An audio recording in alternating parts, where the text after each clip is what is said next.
In this webisode of Sound Advice, we're going to talk about getting a hot signal into the board. If you've ever sat in the audience and wondered why the mix sounded weak or there was a lot of hiss present, the usual culprit is an input signal that is not hot enough. Now, depending on your mixer, you can actually push the volume of the input signal into the yellow and maybe even loud enough that the red light blinks every now and then. Now you may be asking, hey Dave, won't that cause a lot of distortion or feedback? And you'd usually be right. But if you handle it correctly, the results can be pretty good and actually reduce feedback.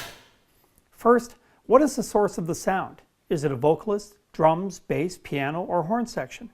In most cases, it is always a balancing act between the consistency of the signal and your skills behind the board. In other words, the more seasoned an artist is, the more you can push the limits.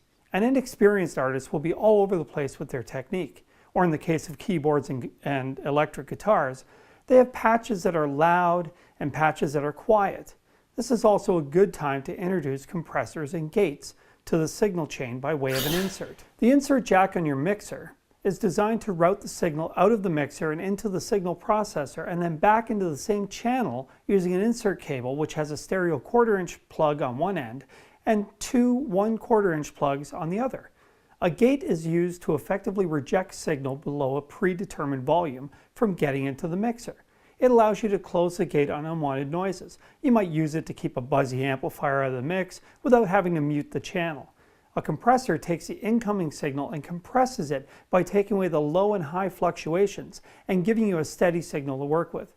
Compressors can be used on just about any signal, but are especially useful on bass, kick and snare drums, vocal, and acoustic guitars. Now, both gates and comps are fantastic tools, and we'll cover them in detail in a future episode. Now, once you have your signal gated and comped to your liking, turn it up until you are solidly hitting the orange level indicators.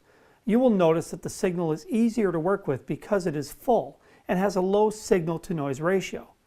This allows you to have lots of headroom in the mix and in the monitors, and believe it or not, the amount of feedback will be reduced because you are putting a more robust signal through the system, and therefore you are not turning your final volumes up to compensate for a weak signal.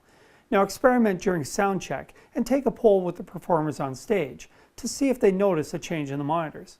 Now I hope you've enjoyed this quick tutorial. Check back often for more videos and feel free to look us up on Facebook.